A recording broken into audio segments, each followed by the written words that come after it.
Alhamdulillahi wa kafa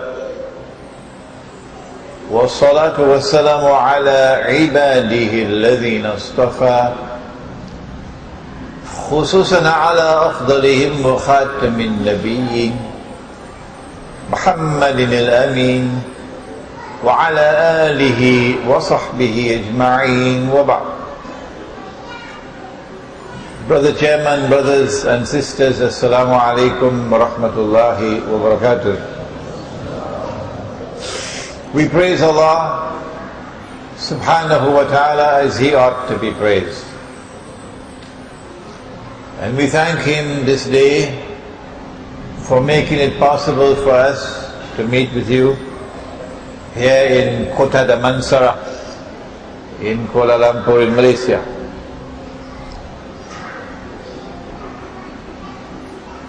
And we pray for peace and for blessings on all His noble messengers, and in particular on the last of them all, the blessed Prophet Muhammad sallallahu ta'ala alayhi wa sallam. I left my home in the Caribbean island of Trinidad more than 2 months ago, and I've been continuously traveling. 1 week in Caracas in Venezuela, 4 days in Buenos Aires in Argentina, and 1 month in Cape Town, South Africa, in which we conducted the second international Islamic retreat for using the Quran and the Ahadith to explain the reality of the world today. We had about 31 countries present, 200 participants, and we financed it with a shoestring budget. Nobody got a full plate of food. And then to Durban and Johannesburg and Pretoria and Petersburg, and then almost 3 weeks ago to Kuala Lumpur, where I can't get enough sleep. So if I look tired and if I look sleepy, it's because I need a rest. But while there is life, we must continue to teach with the hope and prayer that Allah subhanahu wa ta'ala might accept our humble service and might forgive us our sins. Ameen. Our subject is entitled An Islamic View of the Current Arab Uprisings. We'll continue for half an hour and then pause for the adhan of Salatul Isha, and then continue again until we finish, and then we have the Salatul Isha. Is that alright? Yeah.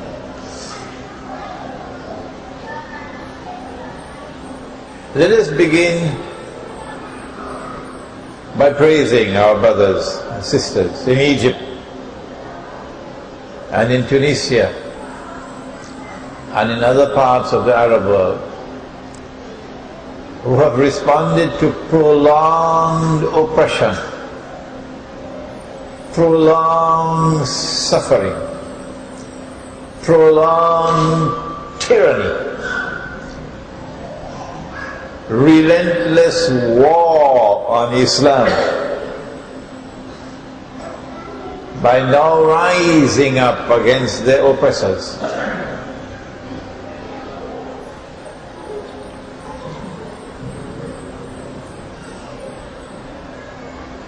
To praise them and commend them for their courage and for the example which they set, that others might follow their example, and wherever in the world there is oppression, the people might rise up courageously against the oppressor. Having said that, we now recognize that those who rule the world are the greatest oppressors that mankind has ever witnessed. Having said that, we must also now recognize that the oppression seems to be centered on Islam and Muslims, and that they are oppressing us and waging war on Islam for a particular reason. In our opinion, they're doing that on behalf of the State of Israel. This subject is located in that branch of knowledge that is known as Akhir al-Zaman. In English it is called eschatology. Eschatology.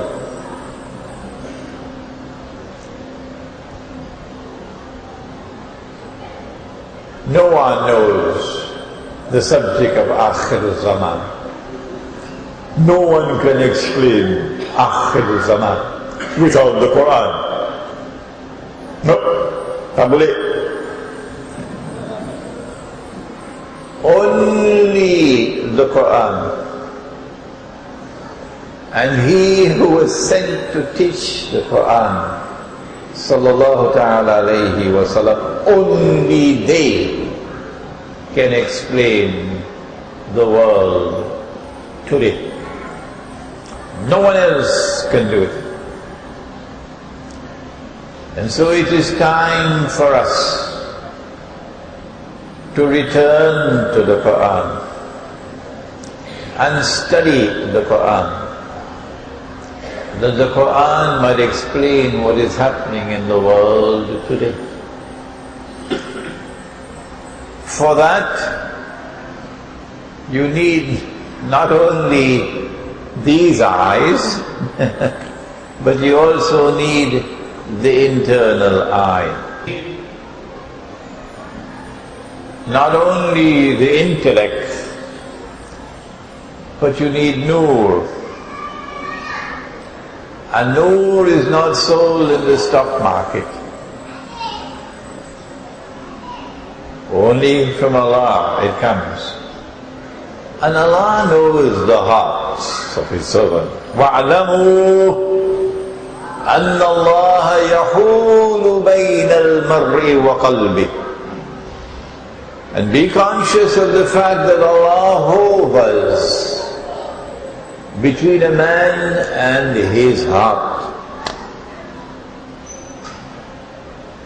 To study the Quran, we also need the correct methodology. Otherwise, you will not succeed.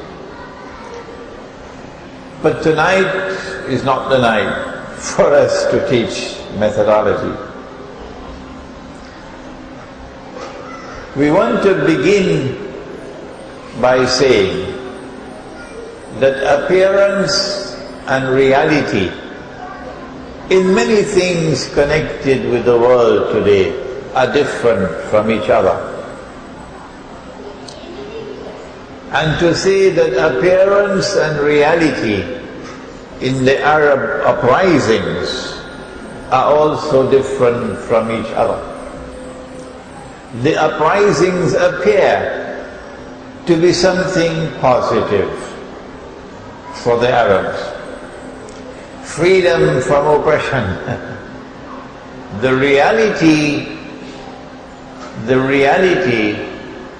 is that Israel is smiling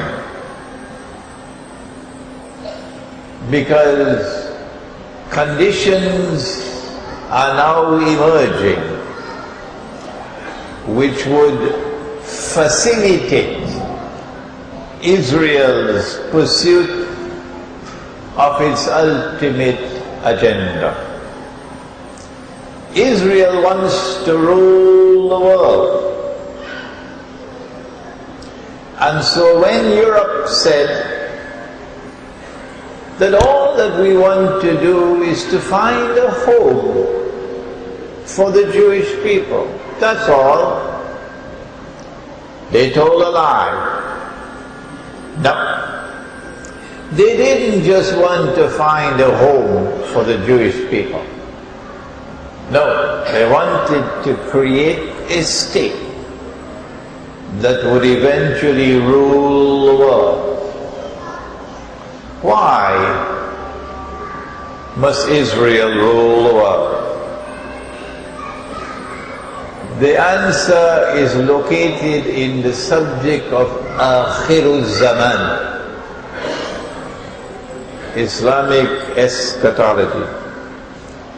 Israel must rule the world so that a man can emerge in Israel. Nabi Muhammad sallallahu ta'ala alayhi wa sallam described that man to us 1400 years ago. And that man will stand up in Jerusalem and declare, I am the Messiah, Al-Masih. And so he was called Al-Masih al-Dajjal. Dajjal who will claim to be the Messiah. You and I know that the true Messiah is the son of Mary, Nabi Isa alayhi salam. And so this is a false Messiah. But he was created by Allah subhanahu wa ta'ala, not by shaitan. And he was programmed by Allah subhanahu wa ta'ala, not by shaitan, to impersonate the true Messiah. And the weapons that he uses are all evil. He's an evil being. Can Allah create evil? Can Allah create evil? قل أعوذ برب الفلق قل أعوذ برب الفلق من شر ما خلق. Yes, Allah can create evil. Where is that evil? It is Al-Masih al-Dajjal. But in order for Dajjal to fulfill his mission, he needs help. So Allah created from Banu Adam, from human beings, He created a people and gave to them a power. So powerful they are that none but Allah can destroy them. And these people also are wicked, wicked, wicked. They tell monstrous lies, like the one that just came out of Washington. Was it yesterday or earlier today? They are Ya'juj and Ma'juj, or Gog and Magog. And they work with Dajjal. And they commit fasad. Fasad is not just a sin. It is a crime, criminal conduct, for which punishment is given here. And the hudud gives us different punishments, but the worst punishment of all is for fasad. And that's what they do. Fasad is that which corrupts and destroys. I am writing a book now on Dajjal, but not getting enough time to write. It may take another year perhaps to finish that book. But Alhamdulillah, I have completed my book on an Islamic view of Gog and Magog in the modern world. I think it is perhaps the only book in the market It is not pride on my part. I am not being proud and arrogant and being disrespectful when I say of much of the literature that I find on Gog and Magog today, worthy of Disneyland.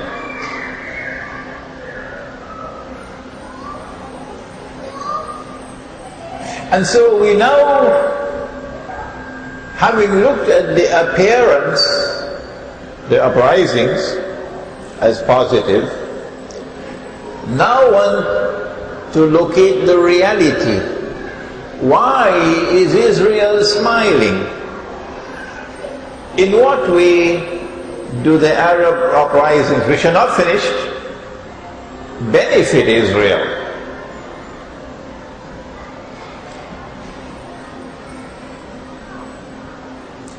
Nabi Muhammad sallallahu ta'ala alayhi wasallam was asleep. The hadith is located in Sahih Bukhari. No, more than 4 times. More than 4 times in Sahih Bukhari. He was asleep at the house of his wife Zainab radiyallahu ta'ala anha. And he saw in his sleep a vision. It was something terrible. And he woke up from his sleep and his face was flushed red. And he said, Wailul lil Arab, woe unto the Arabs. Min sharrin qad iqtaraba, because of a great evil which is now close.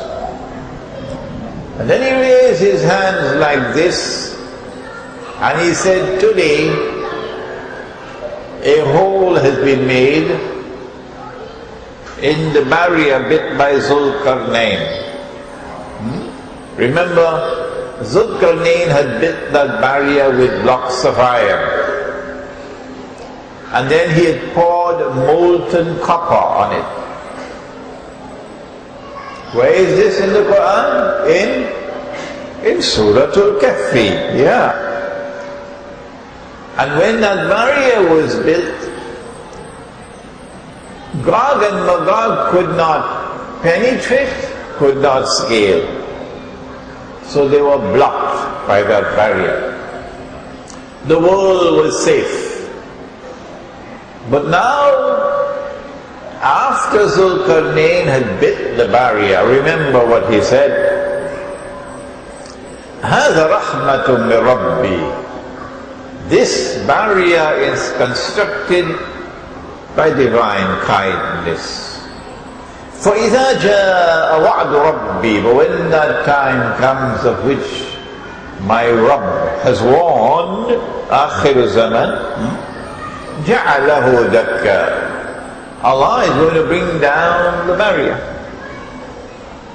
When will it happen? It cannot happen until the last prophet comes. It cannot happen until the last kitab is revealed. So now, in the lifetime of Nabi Muhammad sallallahu ta'ala alayhi wasallam, he says, today a hole has been made in that barrier bit by Zulkarnain, meaning Allah is bringing down the barrier today. She then asked, Yani Zainab radiyallahu ta'ala anha, shall we be destroyed? We, the Arabs, because he said, Wailul lil Arab, woe unto the Arabs. She asked, will we be destroyed, we, the Arabs, when there are righteous people amongst us? He said, Na'am, yes, the Arabs will be destroyed. And then he gave us the time when that destruction will take place. He said, إِذَا كَثُرَ الْخَبَثِ. when moral nastiness prevails in the world. The world becomes so stink, you got to close your nose. That's the time when the Arabs will be destroyed. When pornography is everywhere, in every little corner, in every little shop. The destruction of the Arabs was something of which we were warned at an earlier time, long before Nabi Muhammad alayhi salatu wasalam. This coming destruction of the Arabs is not taking place yet, it's coming. And the Arab uprisings I am suggesting to you is preparing the way for that slaughter. For that slaughter. Thousands of years before Nabi Muhammad alayhi salatu wasalam, Nabi Ibrahim alayhi salam had a vision. And in that vision he saw himself sacrificing his own son. So he went to his son, Ismail alayhi salam, not Ishaq. And he said to him, Inni ara fil manami anni azbahuk. I have seen myself in a vision sacrificing you. The son, Fanzur madha tara. Son, how do you respond? The son replied and said, Ya abati fa'al ma tu'mar. Oh my father, go ahead and do as you have been commanded to do. Satajiduni insha'Allah min sabirin. You will find me, insha'Allah, patient. And then when Ibrahim alayhi salam placed his son's head on the block and was about to sacrifice him, Allah called out, Ya Ibrahim, qad sadaqta ru'ya. You have already fulfilled the vision. You have already accepted the sacrifice of your seed. It was not required of you to do the zabiha. No. You have already fulfilled the vision. Qad sadaqta ru'ya. It is my opinion. And when I give my opinion, you should never accept it. No. Until you are convinced that it is correct. Remember that. Anytime I give my opinion, do not accept it unless you are convinced that it is correct. It is my opinion. And Allah knows best. That vision of Ibrahim alayhi salam is about to be fulfilled. That vision of Ibrahim alayhi salam is what Nabi Muhammad alayhi salatu wasalam also saw in a vision and said, Waylul lil Arab min sharrin qad iqtaraba. The seed of Ismail alayhi salam, the Arabs. He said, sallallahu ta'ala alayhi wa sallam, the best of those who have come from Ismail alayhi salam are the Kinana. And the best of those who have come from the Kinana are the Quraysh. And the best of those who have come from the Quraysh are Banu Hashim. And I am the best of Banu Hashim. Establishing that the Arabs are descended from Ismail alayhi salam.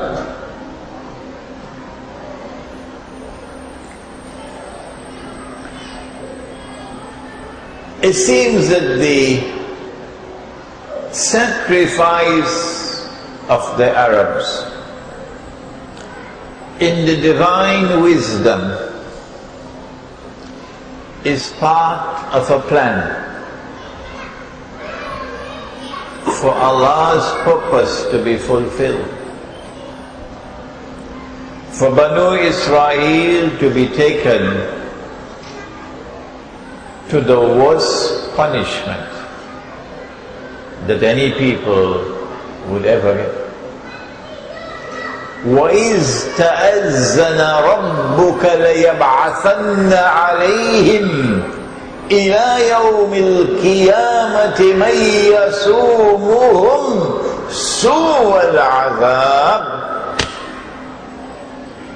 And your Lord has announced that He is now going to send against them Dajjal, Gog and Magog, those who will inflict upon them until Yawmul Qiyamah the worst possible punishment. But in order for that end to be achieved, the sacrifice of the seed of Ibrahim alayhi salam is necessary in the divine wisdom. This is my opinion. You should not accept it until you are convinced that it is correct. The Prophet said, sallallahu ta'ala alayhi wa sallam, that when Dajjal is released, he'll live on earth for 40 days. One day like a year, one day like a month, one day like a week, and all his days like your days. Jerusalem in the Quran was written 10 years ago. Published right here in Malaysia. A Malay artist gave me this cover design. And you see the 3 blue circles representing a day like a year, a day like a month, a day like a week. In this book, I have argued that Dajjal was released in the lifetime of Nabi Muhammad alayhi salatu wasalam. He is on earth, but you cannot see him. Are there angels in this masjid? Can you see them? Are there jinn in this masjid? Can you see them? So Dajjal is here in this world, but not in our world of space and time. You can't see him.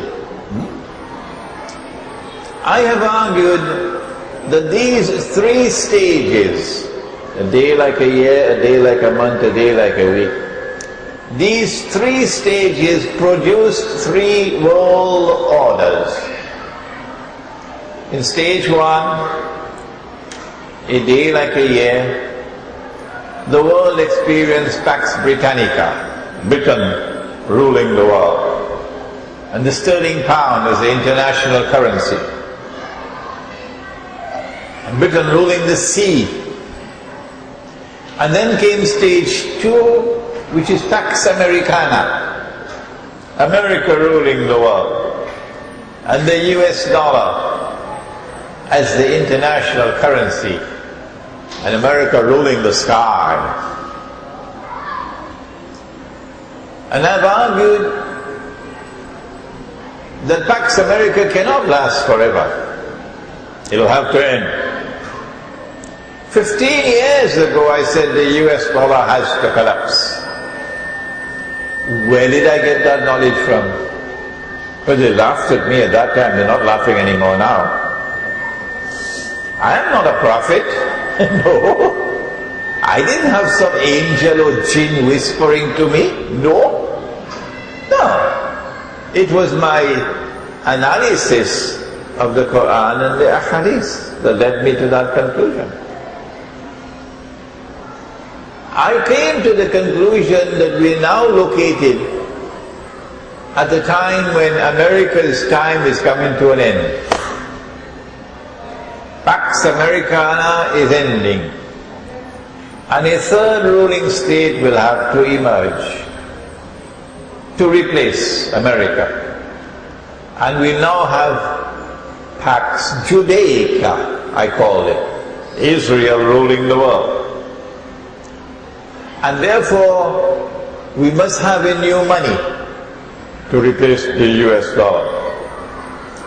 They laughed at me. But now the US dollar, the last time I heard, was in ICU. ICU, Intensive Care Unit in the hospital.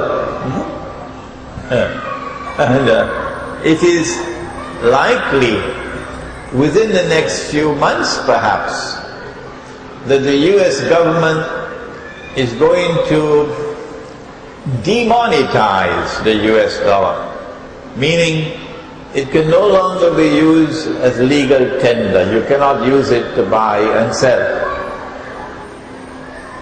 And so they'll have to have something to replace the US dollar.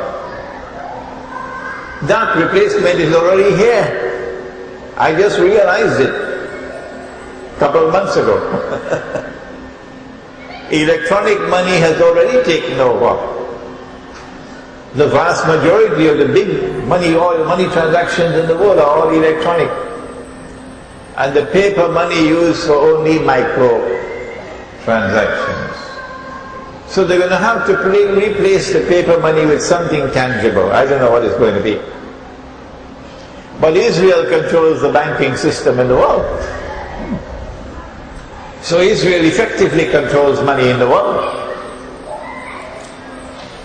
And so Israel is now emerging as the third and last ruling state in the world. We told you why Israel wants to rule the world. We don't have to repeat that.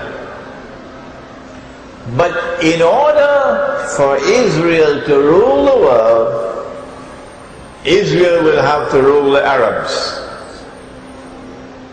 because she's surrounded by the Arabs.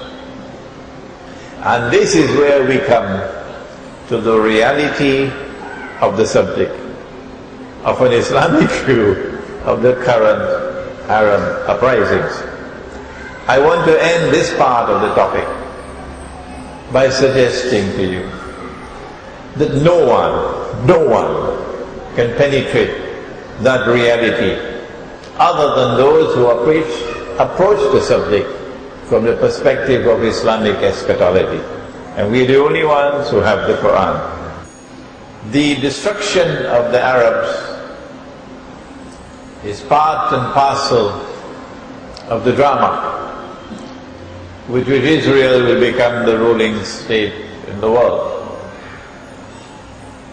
And the sign that the time has come is when the world becomes filthy, khabas.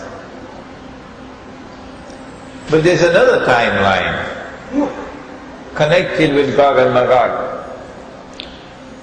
The Prophet said, alayhi salatu wasalam, that when Gog and Magog are released, the first of them will pass by the Sea of Galilee on the way to Jerusalem, to the Arab world, and start to drink the water. And by the time the last of them pass, and therefore the slaughter of the Arabs is now at hand, they will say there used to be water here. What is the water level in the Sea of Galilee? Answer: the water level is now so low that the Sea of Galilee in the Holy Land is effectively dead, cannot be revived. Just waiting now to dry up. And so the time for the slaughter to take place has arrived.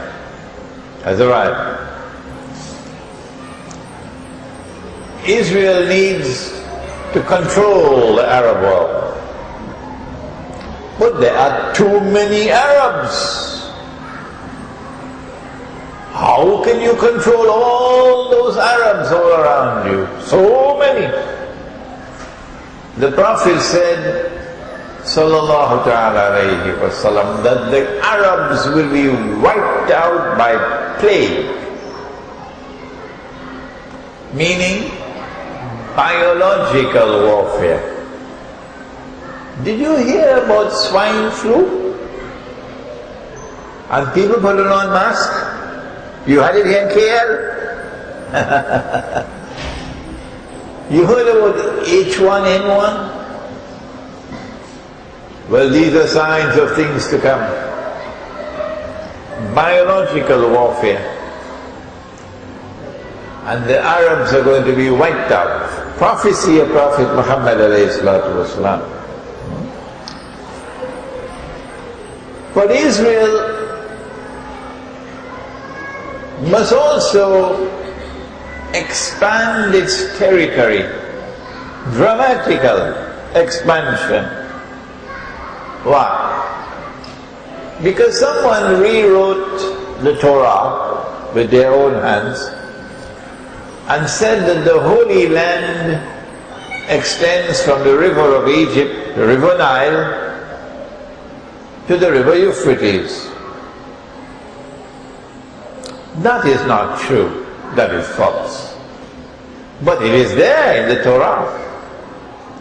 So no Jew will accept Dajjal as the Messiah unless and until Israel's territory expands to encompass this entire area from the river of Egypt to the river Euphrates. This portion means you got to wage war on Egypt. You have to wage war on Egypt in order to expand your territory to the Nile. How are you going to wage war on Egypt?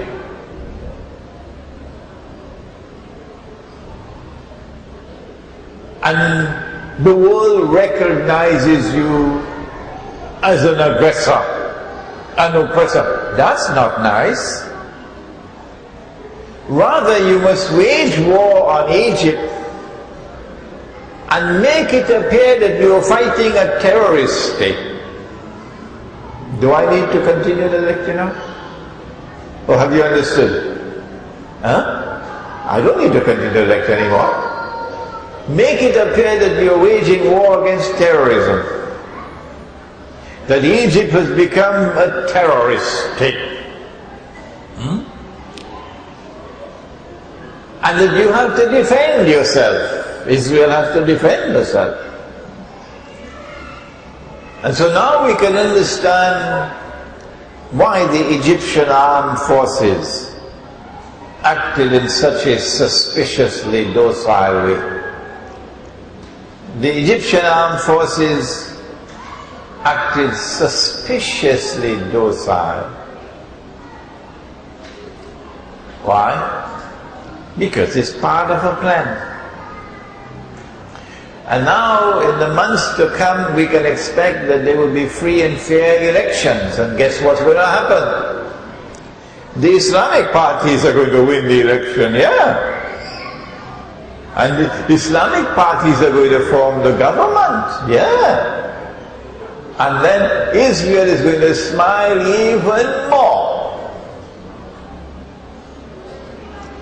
Because once the Islamic government comes to Egypt, what's going to happen with Gaza? Can you imagine? The Islamic government in Egypt will have to support the Muslims of Gaza. Not only political support, but material support. And so Israel is going to say, these missiles now coming from Egypt. And Egypt is becoming a state that is supporting terrorism because Hamas has been branded a terrorist organization. And so Israel will get what is known as casus belli, justification for waging war on Egypt. And when Israel wages that war, then the territory of the state of Israel will expand to reach the river Nile,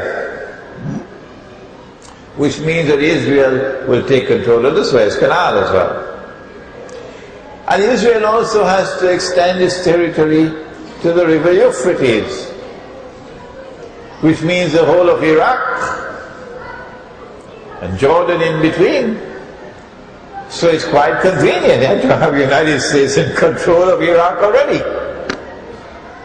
So now we're beginning to understand that what is happening in the Arab world is part of a big plan. And the big plan comes out of the Torah. The Torah. In order for Israel to wage that big war against the Arabs and to expand its territory dramatically, Israel has to ensure that Muslims do not have any military capacity to threaten and to destroy Israel. There is only one weapon that Israel has reason to fear, and that is nuclear weapons and the missile capacity to deliver a nuclear weapon. And who has that? Only Pakistan. Only Pakistan. So what they did 10 years ago, and they may have put it on the drawing board 20 years ago. What they did 10 years ago was to tell a big lie. No, sorry, it's more than a big lie. Because there are three categories of lies. There are ordinary lies, and then there's the big lies, and then there's 9/11. 9/11 was crafted to give the Americans and the British and NATO and Israel the opening to destroy Pakistan's nuclear weapons. It's very convenient to have Afghanistan as the location. Some people in a cave in Afghanistan are the ones who send the aeroplanes to attack the World Trade Center. You believe that? You have peanuts in your head. So that they could occupy Afghanistan. Afghanistan was not the target. No. Afghanistan is only the staging point for the target, which is Pakistan. And they've been waiting these last 10 years for the opportunity to move in and attack and destroy Pakistan's nuclear plants and nuclear weapons and denuclearize Pakistan. And they have a very important friend and ally supporting them in that struggle, and it's the Pakistan Armed Forces.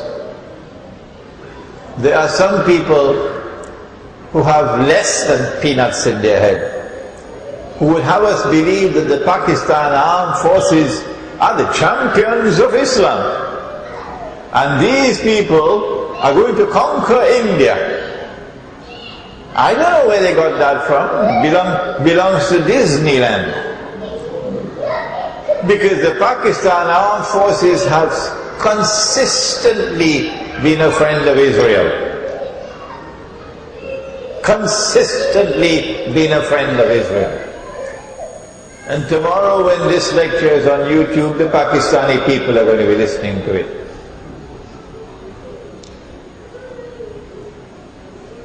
They attacked Libya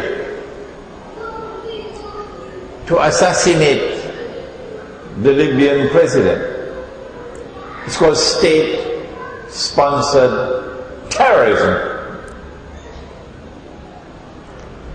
They say they have the green light from the UN Security Council.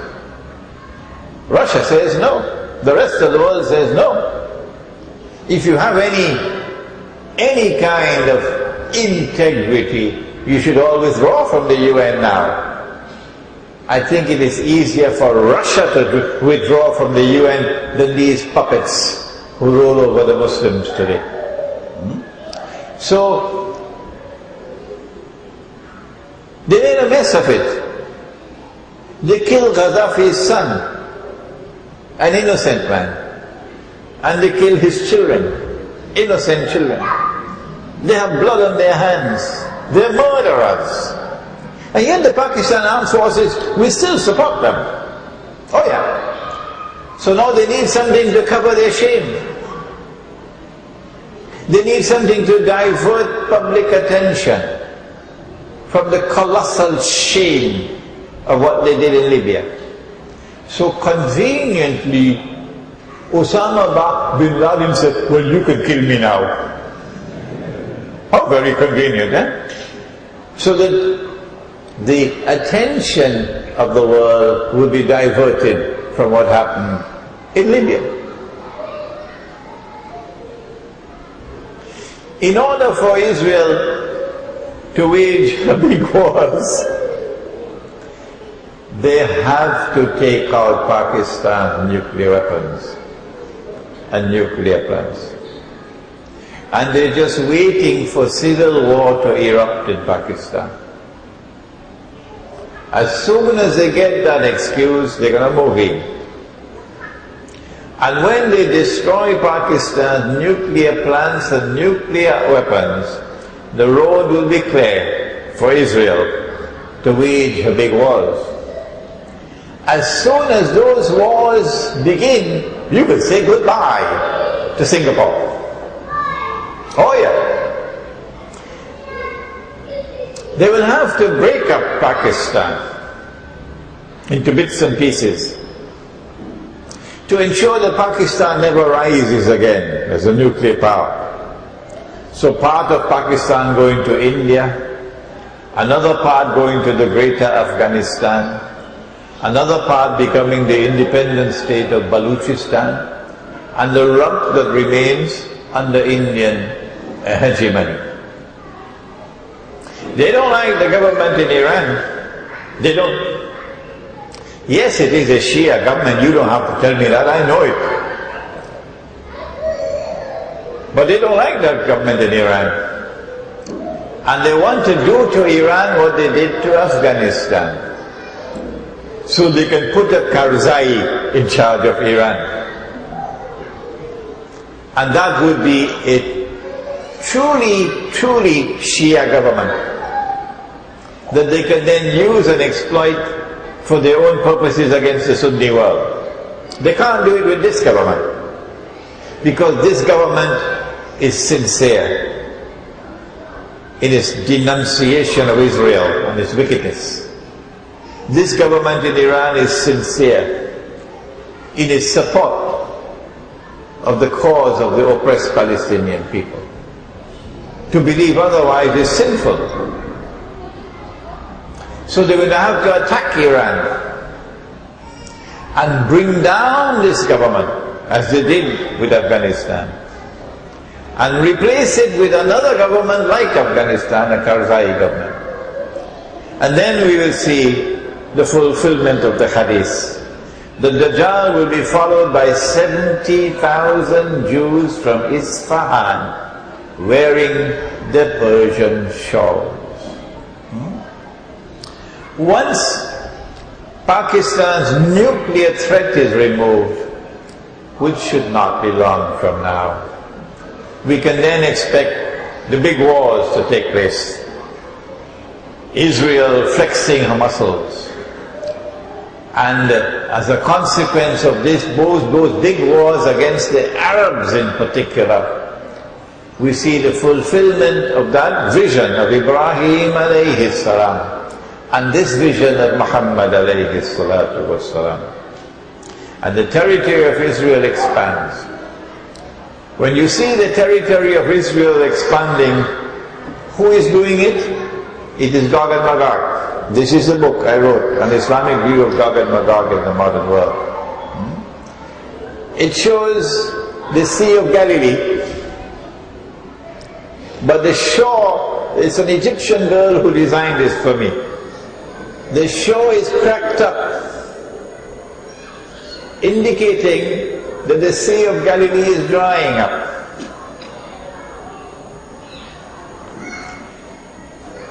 This is the time when we're going to find, as the Sea of Galilee is drying up, the big wars will take place, and Israel will expand its territory, and Israel will take over from the United States as the new ruling state in the world.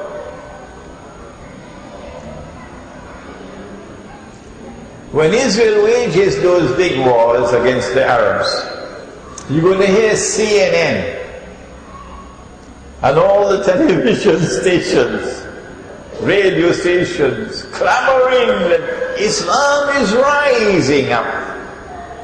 Islamic governments now are coming to power.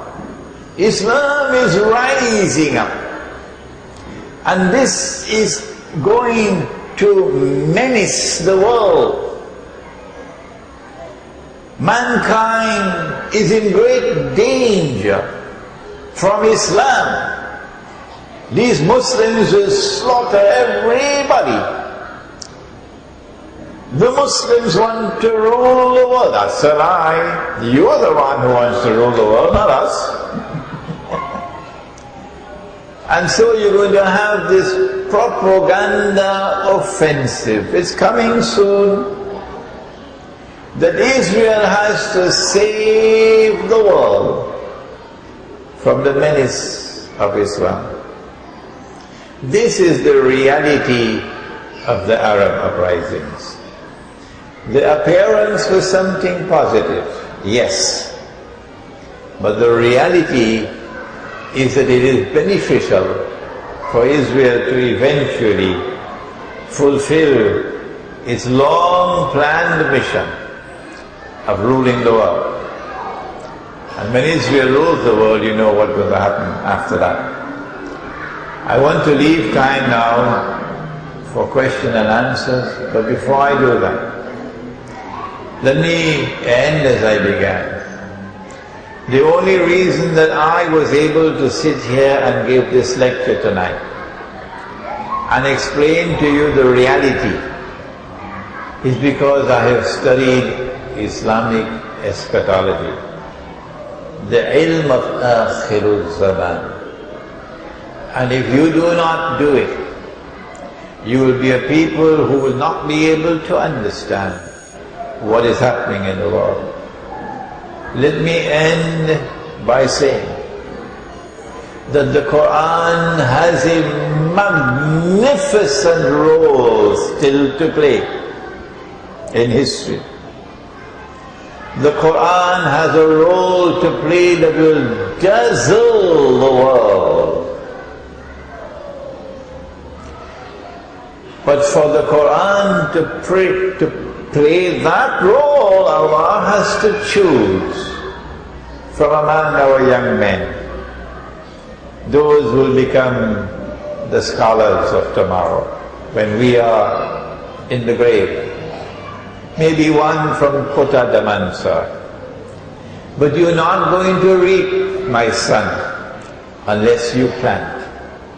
You have to study the Quran. The books that I have written, this is Jerusalem in the Quran, this is an Islamic view of Gog and Magog in the modern world, the most important surah of the Quran to teach you Akhirul Zaman is Surah Al-Kahfi. It is. And this book is entitled Surah Al-Kahfi and the modern age.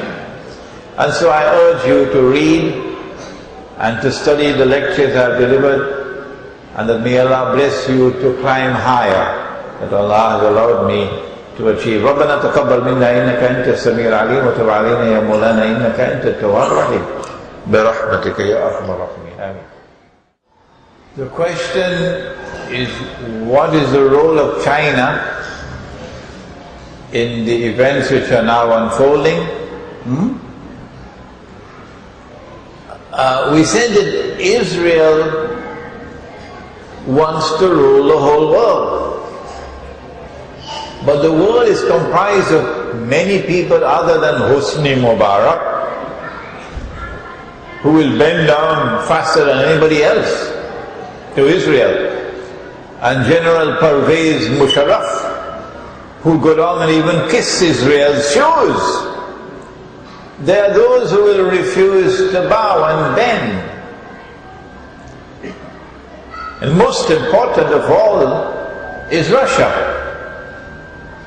Russia will not bend to Israel. But the NATO alliance must force Russia to bend. And Russia will not bend.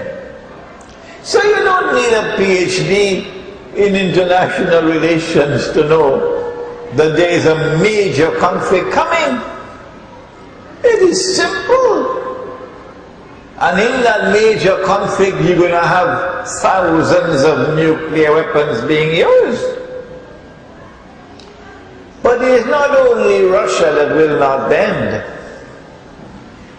China is proud of her civilization. And China has every reason to be proud of her civilization. The Chinese in Singapore will bend down and kiss Israel's foot. But not China. No. China will not bend and bow. And China is a nuclear power. And so we can easily anticipate the Chinese-Russian alliance being restored, and that Iran and Turkey will be part of that alliance, because the Prophet said, alayhi salatu wasalam, that you will make an alliance with Rome. Rome is not Rome, the capital of Italy. Nonsense. Rome in the Quran is the Byzantine Empire, Rome. And the Byzantine Empire, which had its capital in Constantinople, has now been taken over by Russia, Eastern Orthodox Christianity. So the Prophet said, alayhi salatu wasalam, that you will make an alliance with Rome. But probably this hadith never reached Pakistan, because they made the alliance with Washington. When I speak like this, of course, the price I pay is that I cannot visit Pakistan anymore. I don't mind paying that price. I don't mind. And so we have a nuclear war coming up between the NATO alliance on one side and Russia and China on the other side. They will mutually destroy each other. This book explains it as the Gog and Magog war.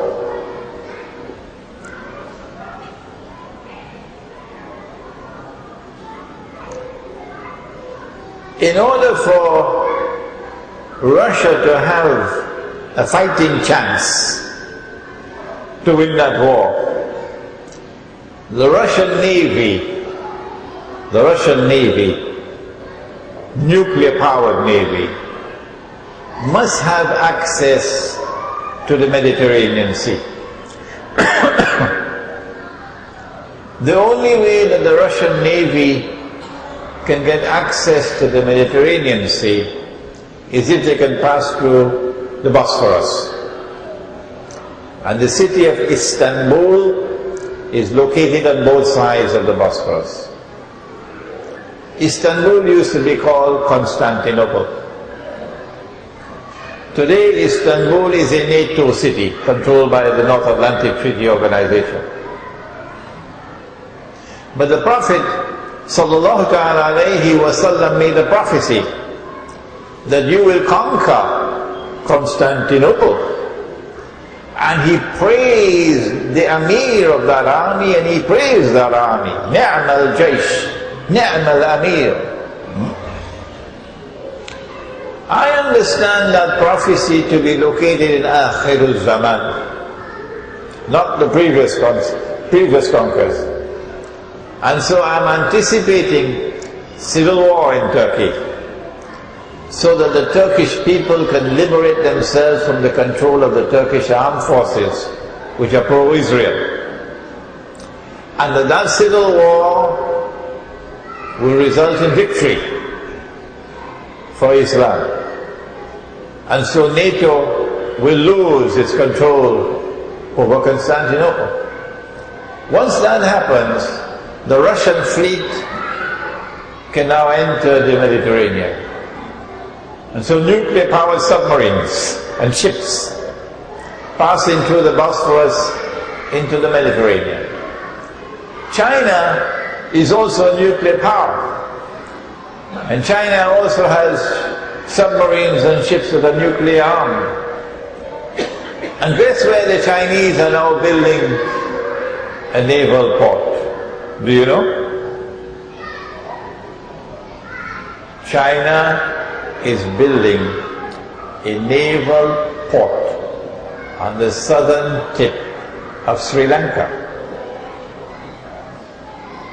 So you're going to have the Russian Navy coming from the north and the Chinese Navy coming from the south. So this is going to be a war that will be a little bit more evenly balanced. Yeah. When I said 50 years from now, Nabi Isa alayhi will come back. 50 years from now, oh, they beat me up. They beat me up in New York. So I changed it. I said, children now at school should live to see it. And nobody beat me up anymore. So I don't say 50 anymore. I said, children now at school should live to see it. When we give time frame, we're only making plausible guesswork. We can be wrong. 15 years ago, I was saying 50 years. So now I should be saying about 35. But others, my students are saying to me, Sheikh, you're wrong. It's less than that. It's less than that. They could be right. It could be less than 35, but it's not 350 years. The young man is saying that Pakistan is an ally of China. No. No. That's just a minor insurance policy that they bought. Pakistan is most firmly an ally of Israel. And when Allah's punishment comes, it's going to be terrible. Yeah. The question is, can we relate events that are occurring in many parts of the Muslim world, including Malaysia, with the fitna of Gog and Magog? Actually, the word is not fitna, it's more fasad than fitna. Oh yes, the fasad of Gog and Magog is multidimensional. Oh yes, there is political oppression. It's part of the agenda of Gog and Magog. There is economic oppression. Your daughter, you know your daughter. She's Indonesian. She's also my daughter. And you should see the tears coming from her eyes. Our daughters are in Singapore, serving Dajjal as domestic servants and being paid the salary of a dog. Our daughters. She's paid $300 a month. Here she's paid 600 ringgits a month. Would any Singaporean girl work for that wage? Now don't come to me with the argument, but when she takes the $300 to Indonesia, it's a lot of money. Because justice demands that you be paid the wage of the market in which you are working, not the wage of another market. So don't make the mistake. Is there any Singaporean girl who will work for that wage and do that job? Come on, Lee Kuan Yew, answer me. With all the studies you did in Harvard, making Singapore the model state. The answer is no. No. That's oppression. Would any Malaysian girl work for that wage in Malaysia, do the same work? The answer is no. That's oppression. So you are oppressing my daughter. When men are oppressed, Allah's anger is terrible. Can you imagine what it must be like up there when women are oppressed? Can you imagine what kind of anger there is over there when children are oppressed? That oppression is around the world today. Gog and Magog and Dajjal. I'll tell you the result.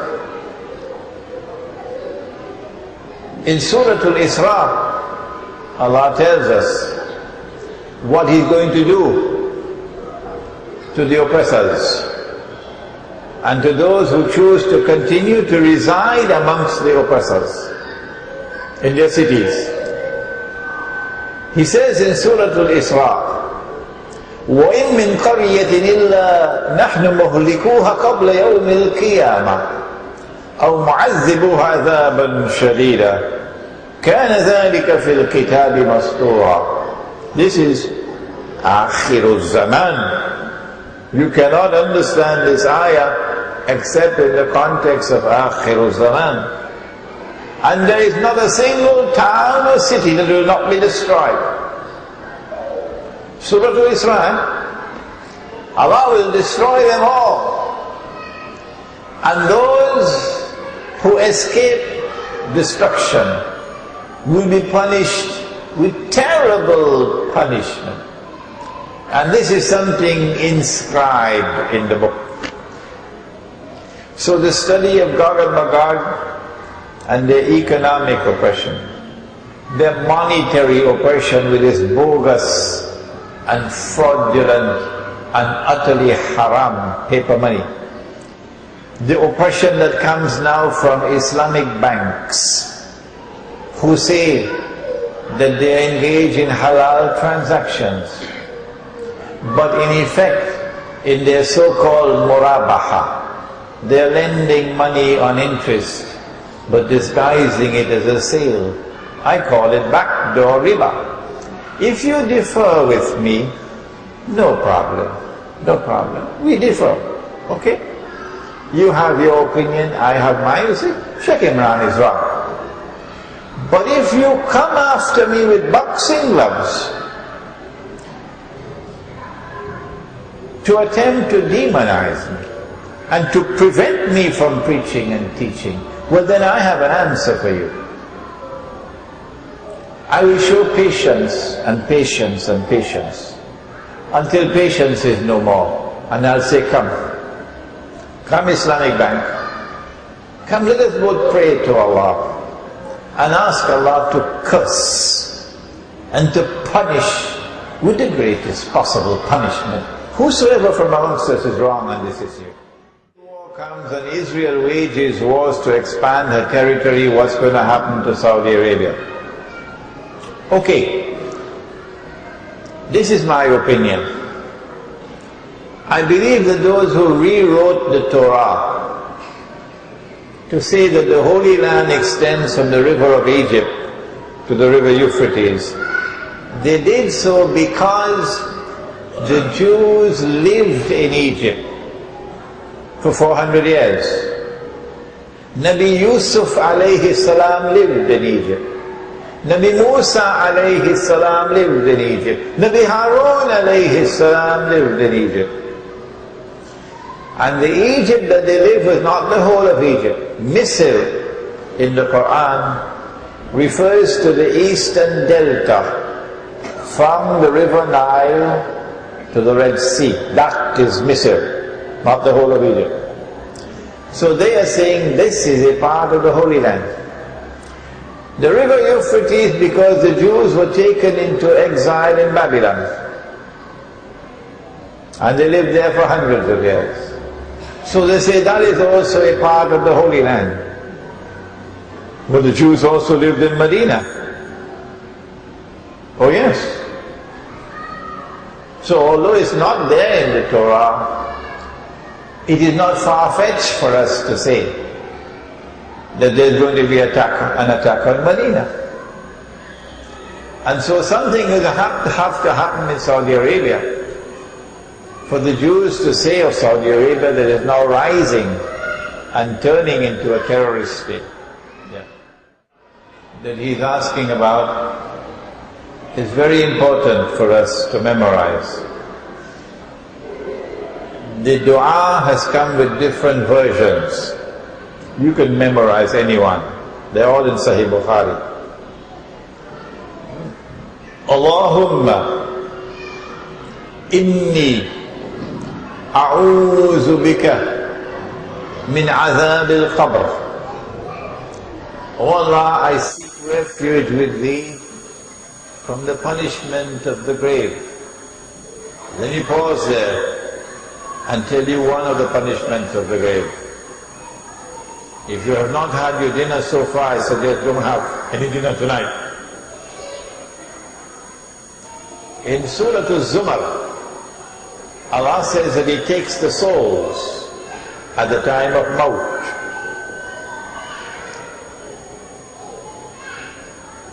But for those for whom Maut is not yet ordained, He takes their souls while they are sleeping. فَيُمْسِكُ الَّتِي قَضَى عَلَيْهَا الْمَوْتِ. And when He takes their souls while they are sleeping, He then keeps those souls for whom Maut is written. وَيُرْسِلُ الْأُخْرَى إِلَى أَجَلٍ مُسَمَّى. And He returns the other souls for a period of time that is prescribed. But during that time, when the soul has been taken and not yet returned, there is no way to tell that that person is still alive. That all the medical evidence would show no sign of life. So if Allah wants to punish you with one of the punishments of the grave, He can do this to you. He can take your soul and people will believe that you are dead. And they will wash your body and they will clothe your body and they will perform the Salatul Janazah and they will bury you and they will forget to put a cell phone down there.